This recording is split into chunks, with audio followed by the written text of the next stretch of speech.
No warning signs that I'm aware of. And it was a revelation that the White House had no intention of making public. President Bush was told in August that Osama bin Laden might be planning an attack involving the hijacking. Could have predicted. Nobody in our government, at least. August 6th PDP. I believe the title was Bin Laden Determined to Attack Inside the United States.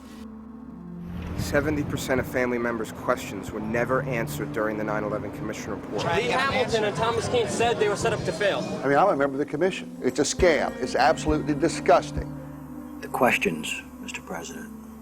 The questions. Building 7 ablaze at the moment and apparently getting ready to collapse. Building 7, free-fall collapse. Well, no, there's number 7 coming down. The excitement and the fun that people get watching an old building being demolished, and they wired very carefully for days, and it's a very careful operation. Third time today. It's reminiscent of those pictures we've all seen too much on television before, when a building was deliberately destroyed by well-placed dynamite to knock it down. The smartest thing to do is pull it. And they made that decision to pull, and then we watched the building collapse. Jane, what more can you tell us about the Salomon Brothers building and its collapse? Well, only really what you already know. Details are very, very sketchy. We're getting information now that one of the other buildings, Building 7 in the World Trade Center complex, is on fire and has either collapsed or is collapsing. The Pentagon. Vanishing airplane. From my close-up inspection, there's no evidence of a plane having crashed anywhere near the Pentagon. The only site is the actual site of the building that's crashed in, and as I said, the only pieces left that you can see are small enough that you could pick up in your hand. There are no large tail sections, wing sections, a fuselage, nothing like that anywhere around, which would indicate that the entire plane crashed into the side of the Pentagon. Firefighters and police describing explosions. A lot of them. The secondary explosion. We've got numerous people covered with dust from the secondary explosion. Just floor by floor instead of popping out. It was if they had detonated. Yeah, if they were planned to take down a building. Boom, boom, boom, boom, boom, boom, boom. Looks sort of like the building just demolished. Even if there was no secondary explosives in the building. Kind of like gunfire. You know, bang, bang, bang, bang, bang. And then all of a sudden, 3 big explosions. Do you know if it was an explosion or if it was a building collapse? To me, it sounded like an explosion. Chief Albert Turry told me that he tried to get his men out as quickly as he could, but he said that there was another explosion which took place, and then an hour after there was another explosion in one of the towers here. Sibel Edmonds, FBI translator, breaking her gag order.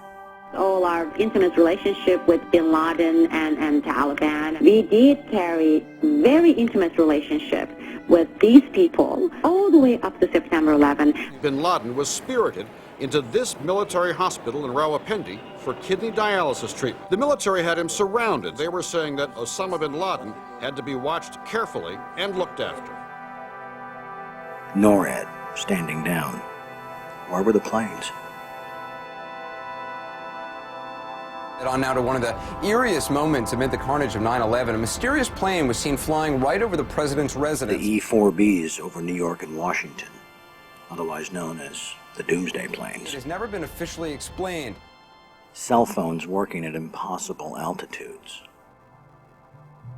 Solicitor General Ted Olson receiving phone calls that the FBI says were never made. What happened during that call? This is the only information we have on these terrorists. She was able to call him twice. How she could pull that off, we don't know, but she did. These are the questions, Mr. President. These are the questions. They go on and on. Good afternoon, Mr. President.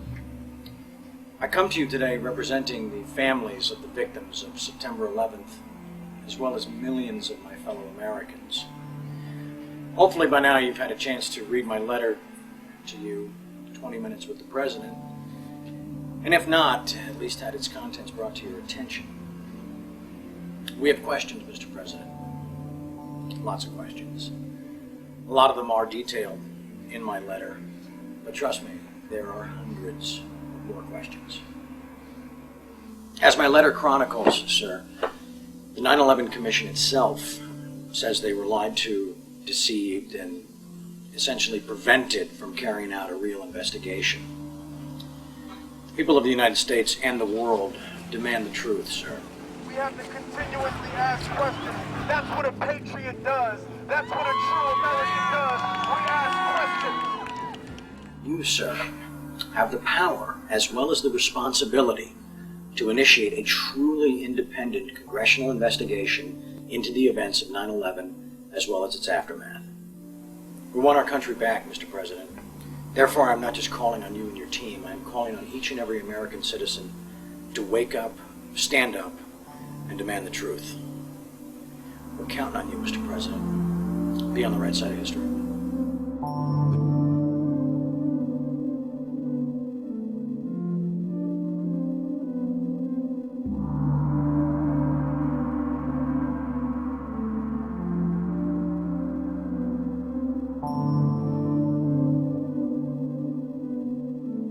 Are you now saying that they weren't asking to block an investigation? An investigation must not interfere with the ongoing efforts to prevent the next attack. Senator Tom Daschle said last week that you called him several times and urged him not to investigate the events of September 11th. Tom's wrong. He has, I think, in this case, let's say a misinterpretation.